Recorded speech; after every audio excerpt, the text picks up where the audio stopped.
Assalamualaikum warahmatullahi wabarakatuh. Jumpa lagi dengan saya Abdul Muiz Daeng Pawero MPD. Di video kali ini saya akan mendiskusikan tema terkait dengan sosiologi agama. Lebih spesifik lagi, tema ini saya akan diskusikan di dalam aspek agama dan stratifikasi sosial. Baik, mari langsung kita simak saja. Eh, Pertama saya akan mendiskusikan beberapa poin stratifikasi religius menurut Max Weber ya. Nah, jadi teman-teman sekalian, sebelum saya sampai ke sini atau sebelum saya mendiskusikan tentang stratifikasi religius menurut Max Weber, bahwa stratifikasi sosial ini atau agama dan stratifikasi sosial ini maksudnya adalah bagaimana kemudian agama itu bisa melegitimasi status sosial atau stratifikasi sosial yang nanti akan kita diskusikan dibungkus dengan kemasan-kemasan rasionalisme atau rasionalitas gitu. Nah, dalam teori Max Weber itu religiusitas itu terdiri dari dua kelompok. Yang pertama itu religius elit, kita bisa sebut sebagai kaum pendeta dan agamawan. Lalu yang kedua religius massa atau kelompok awam. Ini juga sempat disinggung pada pertemuan lalu juga saya sempat mendiskusikan bukunya ini ya terkait dengan Protestan Ethic and Spirit of Capitalism itu. Jadi etika Protestan dan semangat kapitalisme itu dia juga mendiskusikan tentang dua poin ini di mana religiusitas itu terdiri dari dua kelompok. Yang pertama itu religius elit dan religius massa. Nah, apa hubungan religius elit dan religius massa ini? Atau kaum pendeta atau agamawan dan kelompok awam. Jadi religius elit ini dijelaskan oleh Max Weber adalah kaum religius yang sudah tidak lagi mengerjakan pekerjaan-pekerjaan yang sifatnya itu profan atau sekuler gitu. Jadi religius elit ini fokusnya itu memang berdakwah atau ceramah gitu ya di mimbar-mimbar agama seperti itu dan fokus untuk mempraktekkan ajaran-ajaran agama atau dengan kata lain fokus untuk akhirat gitu. Jadi religius elit ini orientasinya memang betul-betul untuk akhirat. Sementara religius massa atau kelompok awam itu mereka ini masih mengerjakan pekerjaan-pekerjaan yang sifatnya itu sekuler. Misalkan ada orang yang religius sekaligus juga sopir mobil gitu, sopir angkot misalnya. Ada orang yang religius sekaligus dia juga sebagai montir atau orang yang religius sekaligus juga sebagai guru atau sebagai kuli bangunan dan seterusnya. Jadi religius massa ini orang yang beragama tetapi di sisi lain juga dia masih mengerjakan urusan-urusan dunia gitu. Jadi seperti misalnya bekerja sebagai kuli bangunan, lalu kemudian karyawan toko, lalu sopir mobil atau sopir angkot gitu ya. Jadi dan seterusnya. Jadi ini yang dikategorikan sebagai religius massa. Dan teman-teman sekalian, karena religius elit ini sudah tidak melaksanakan urusan dunia lagi, sudah tidak mengerjakan urusan dunia, maka terkadang menurut Max Weber kaum religius elit ini menjadi parasit begitu. Maksudnya menjadi parasit ini urusan-urusan dunia atau misalkan soal pakaian yang dipakai oleh religius elit ini, lalu kemudian makanan yang dimakan, terus tempat tinggal itu akan disediakan oleh kelompok religius massa ini atau kelompok awam. Karena kan kaum religius elit ini kan sudah tidak lagi bekerja untuk mencari dalam arti mencari nafkah gitu ya. Karena mereka sudah sibuk untuk ibadah di orientasi akhirat sehingga mereka sudah tidak fokus lagi untuk mencari nafkah gitu di dunia. Maka yang memberi nafkah kepada mereka ini adalah kelompok awam ini, kelompok massa ini. Nah, ini relasi religiusitas antara dua kelompok ini. Itu menurut Max Weber. Nah, lalu ini seperti yang saya katakan tadi, pertukaran kaum religius elit dan kaum awam, ini seperti yang dikatakan Charner ya, yang menjelaskan juga ungkapan dari Max Weber bahwa Kerja kaum awam menyediakan keperluan-keperluan yang dipergunakan oleh kalangan yang mempunyai talenta religius untuk beribadah dan mensucikan diri tanpa harus terjun ke dalam rutinitas sekuler. Nah, di sini hierarki religius hampir sama dengan sistem stratifikasi sekuler. Nah, maksudnya di sini adalah seperti yang saya katakan tadi, karena religius elit ini sudah tidak lagi terjun di dalam rutinitas sekuler atau mencari nafkah dan seterusnya, maka kaum awamlah yang memberi nafkah kepada mereka gitu. Maka kadangkala juga kaum religius elit ini menjadi parasit karena hanya berharap nafkah kepada kaum religius, kaum awam seperti itu.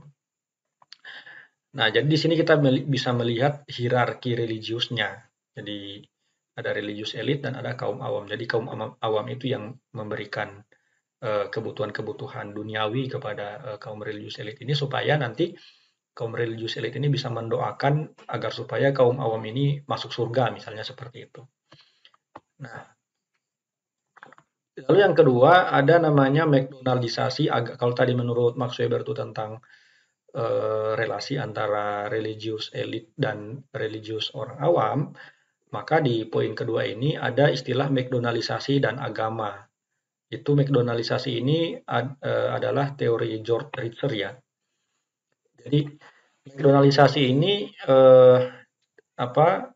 merupakan kita tahu bersama bahwa McDonald ini merupakan makanan cepat saji ya. Ini di Manado juga sudah ada, di berbagai kota di Indonesia juga saya kira sudah ada. Identik dengan rasionalitas penyajian makanan yang serba cepat. Nah, jadi kan McDonald ini kan juga melakukan pelayanan drive-thru ya. Jadi hanya cukup antri menggunakan kendaraan saja itu lalu kemudian makanannya itu sudah jadi, sudah siap antar gitu.